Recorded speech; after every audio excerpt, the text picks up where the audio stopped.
देवर जी, मैं आपको कैसे बताऊं कि आपके साथ जो भी हुआ है वो आपके भाऊ और नरोत्तम जोशी की बनाई हुई योजना है।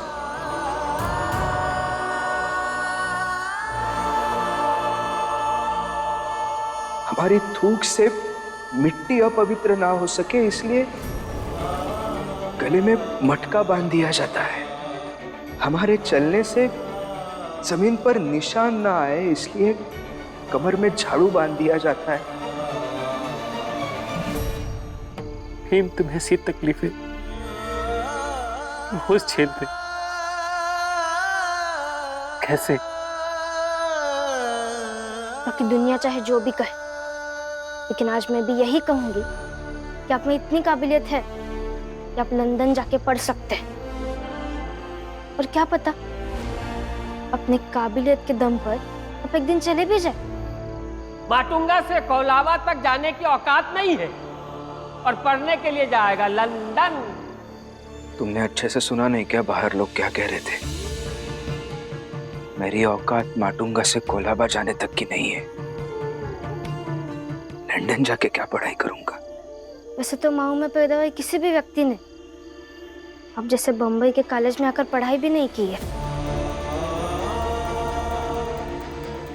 अपनी जात के आप पहले विद्यार्थी है जिन्होंने 10वीं पास की है।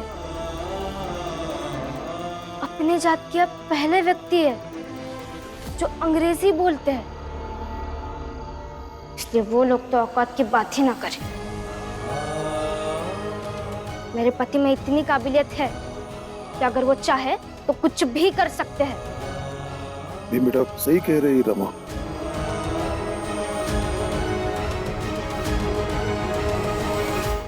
तुम अपनी डायरी निकाल और लिख।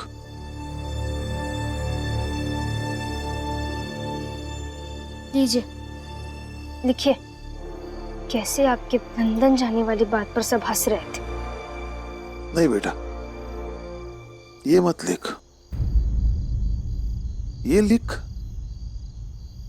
इस समाज की सबसे बड़ी समस्या ये है कि कोई भी व्यक्ति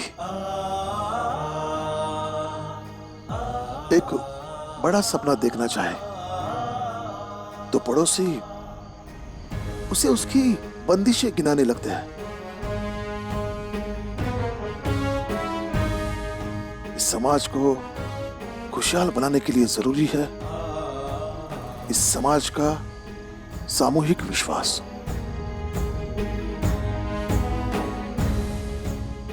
जब वो बढ़ेगा, बदलेगा, तभी ये समाज तरक्की कर पाएगा। इस समाज में रहने वाले लोगों के मन में ये भाव आना चाहिए कि कोई भी आगे बढ़े तो सब लोग उसका साथ दें।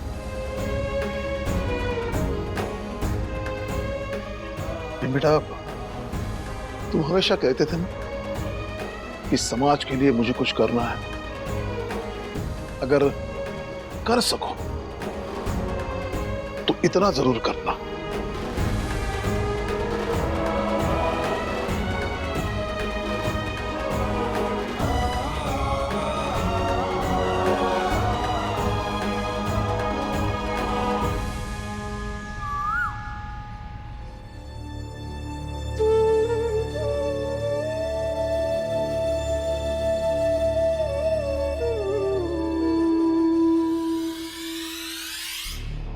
और रात भर में तो अक्कल आ ही गई होगी। प्रभुदेव, क्या क्या कहा था रात को मैंने कि हम बड़ी जात के लोग दयालु होते हैं। अब देखिए कितने बड़े दिल वाले लोग हैं ये। हाँ, जैसे ही इन लोगों को पता चला कि रात में आपके साथ क्या क्या हुआ है, आ गए, सुबह सुबह आ गए आपकी मदद करने। वैभव जी, अभी भी कुछ बिगड़ा नहीं है। आप हम सबको आश्वस्त कर दीजिए कि आप भीमराव की दोस्ती आगे नहीं बढ़ाएंगे। हम सब जात वालों को समझा लेंगे और बात यहीं पर खत्म हो जाएगी।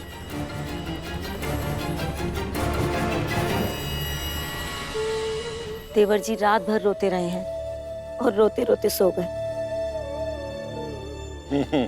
हाँ हाँ, देखिए देखिए, कितना डर है वैभव जी के चेहरे पे। प्रचंड देव जी, उठाइए डंडा और तोड़ डालिए इस गले में बांधने वाले मटके को। फिर आगे जो होगा हम देखेंगे। उठाइए डंडा।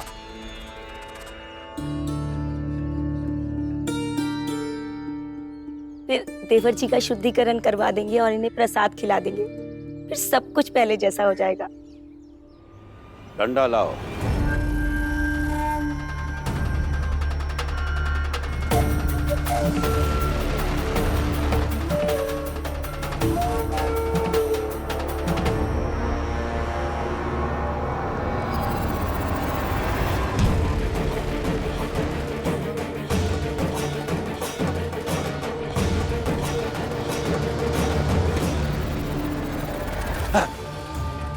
बेवकूफ, अशुद्ध कर दिया। नहीं भाव साहब, मैं भीम के साथ अपनी दोस्ती किसी भी कीमत पर नहीं तोड़ूंगा।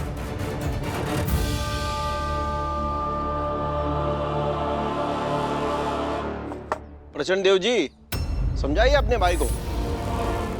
वैभव देव, विनाश काले विपरीत बुद्धि। ये जो कुछ भी आप कर रहे हैं, ये ना आपके लिए अच्छा है और ना ही हमारी जात, हमारे धर्म के लिए। जोशी जी, आप मुझे मत समझाइए। और मुझे तो एक बात समझ में नहीं आती है कि हर बार आपका धर्म और आपकी जात पता नहीं कहां से बीच में आ जाती है। मेरे पास समय नहीं है कि आपको समझाने बैठूं। मुझे भीम के साथ हिलुस्कर गुरुजी के पास जाना है, पढ़ाई करना। मतलब आप भीम की दोस्ती के लिए हर कीमत चुकाने को तैयार हो? जी। फिर तो खुद ही झाड़ू बांधकर, मटके को पहनकर पढ़ने के लिए जाइए। रास्ते में सब देखे कि कितनी हिम्मत है आप में और आपकी दोस्ती में।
प्रचंड देव जी, अब इसे कैसे सुधारा जाए? नरोत्तम, ये ऐसे नहीं सुधरेगा। अब इसे सुधारने के लिए इसके साथ और भी क्रूर खेल खेलना होगा।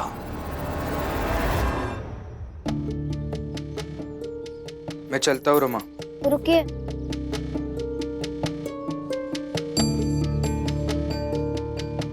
लीजिए, इसमें 2 रोटी ज्यादा डाल दी है। वैभव जी और आप मिलकर खा लीजिएगा। ठीक है, चलता। बुरा नहीं मानेंगे तो एक बात कहो। हाँ बोलो। कभी ऐसा हो कि आप लंदन पढ़ने जाए और आपको मैं ऐसे ही डिब्बे में रोटियां बांध कर दूं और आप वहां लंदन में जाकर आप और वैभव जी दोनों मिलकर खाए। छोड़ो ना अभी ये सब रमा। क्या कल से लंदन को लेकर बैठी हो? चलता हूँ। भीम,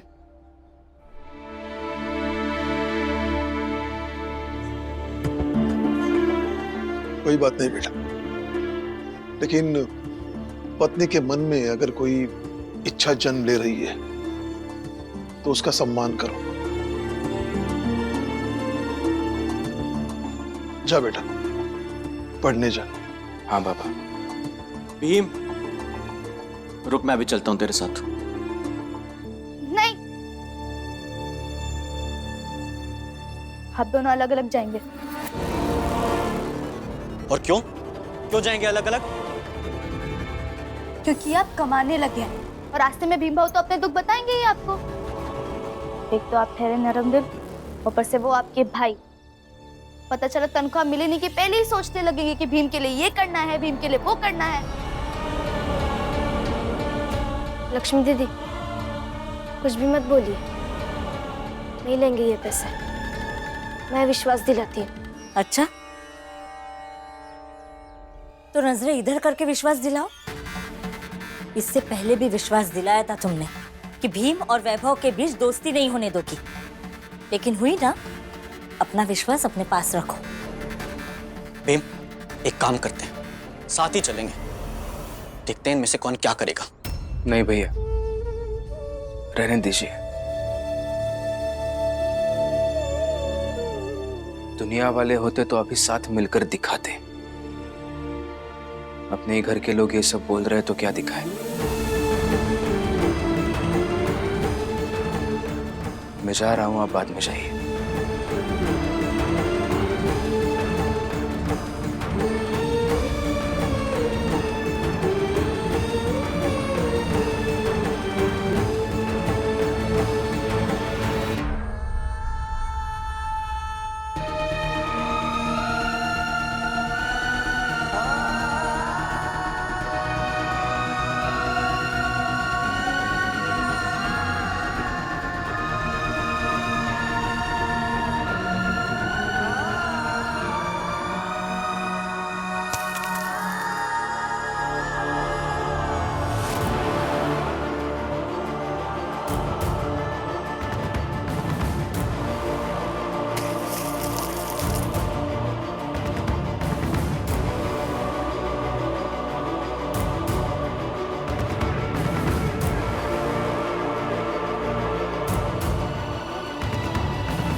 भीम का दोस्त बनकर रहेगा तो यही होगा। छोटी जात वालों के साथ रहेगा तो यही हश्र होगा तेरा। भीम के साथ रहने का दंड है ये। मारो, मारो इसे, मारो इसे, मार के मुंह काला कर दो इसका। टीचर मारो इसे, मुंह काला कर दो इसका।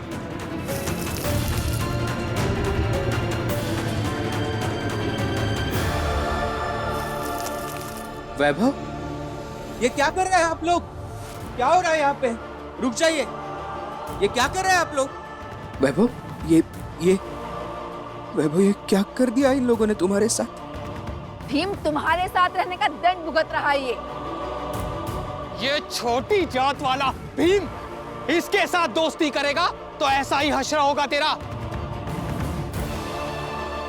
अरे अपनी खैर चाहता है तो दोस्ती तोड़ इससे।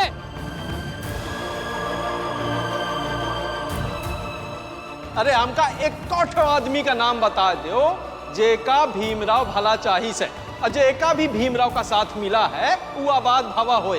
वैभव देव जी का भीमराव का साथ मिला है, अब देखा उनका क्या गत होती। भीम चलो, कलुष्कर गुरुजी हमारा इंतजार कर रहे होंगे। भीम, भीम चलो पढ़ाई। कहीं नहीं जाऊंगा मैं वैभव, मेरी गलती है, मेरी वजह से हुआ ये सब कुछ। मैं बर्बाद कर देता हूँ हर किसी की जिंदगी जो मेरे साथ जुड़ना चाहते हैं। सबको तकलीफ होती है मेरी वजह से वैभव। ध्रुव से मेरा कोई संबंध नहीं। आज से ये मेरे लिए मर गया और मैं इसके लिए मर गया। मेरे साथ दोस्ती करने की वजह से ध्रुव का जीते जी अंतिम संस्कार कर दिया और माधवी दीदी को जान से मारने की कोशिश की गई।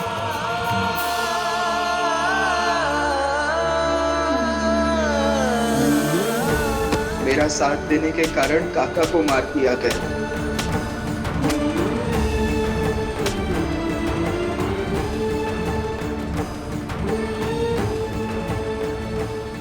मुझे कोई फर्क नहीं पड़ता अभी।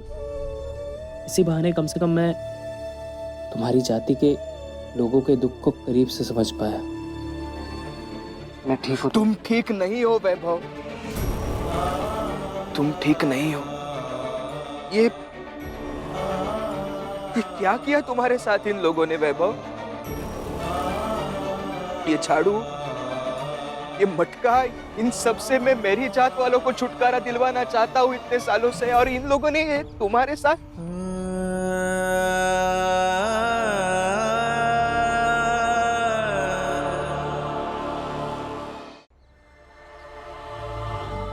ये सब नहीं देखा जा रहा है मुझसे वैभव। ओ क्या कर रहा है ये?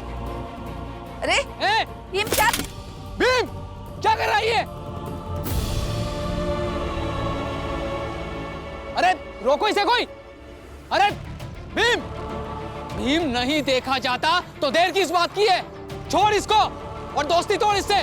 तुम्हारे चक्कर में भीमराव ये वैभव बेचारा लंदन की पढ़ाई छोड़कर यहाँ भटक रहा है।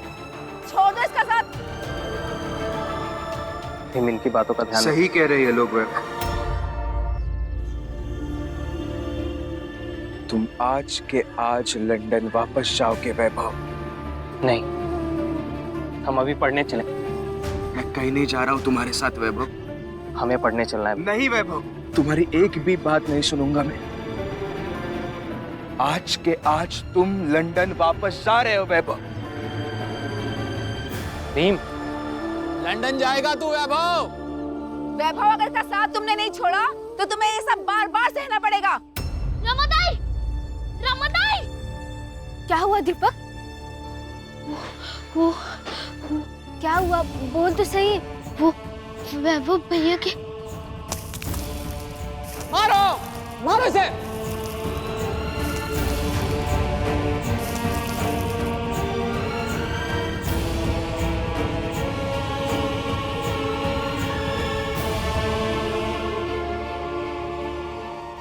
रमा, चल हम दोनों साथ जाकर देखते क्या हुआ है। नहीं बुआ, आप यही रहिए, मैं देख कर आती हूँ।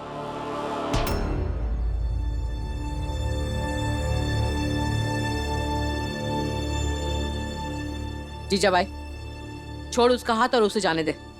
छोड़ दूंगी, लेकिन उससे पहले रमा को एक कहानी बताना बहुत जरूरी है। शायद इससे उसे कुछ समझ में आए। रमा, मैं अपने पहले पति के बारे में कभी किसी के सामने बात नहीं करती, लेकिन आज कर रही हूँ क्योंकि मैं चाहती हूँ तुम इससे कुछ समझो। मेरे पहले पति के एक छोटे भाई थे, उनकी भी ऐसे ही एक ऊंची जात वाले व्यक्ति के साथ दोस्ती थी। बहुत लोगों ने समझाया, लेकिन नहीं समझे वो दोनों। और फिर एक दिन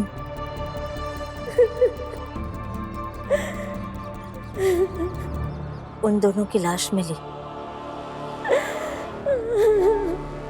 समंदर किनारे।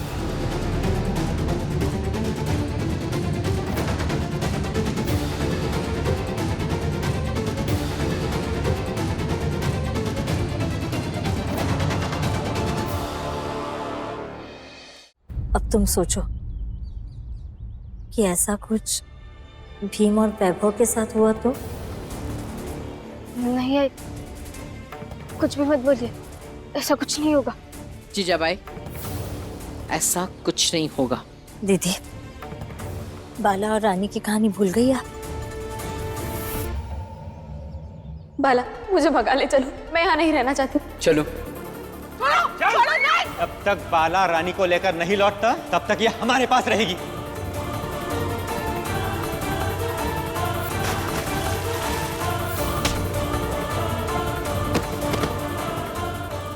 ऊंची जात वालों के साथ संबंध हम छोटी जात वालों के लिए ठीक नहीं है। समझो रमा। रहने दीजिए आई, मत समझाइए रमा को, क्योंकि ये करेगी तो अपने मन की। रमा तू जा, लेकिन हाँ अगर कुछ भी गलत हुआ ना तो सोच लेना कि किसकी क्या गलती थी।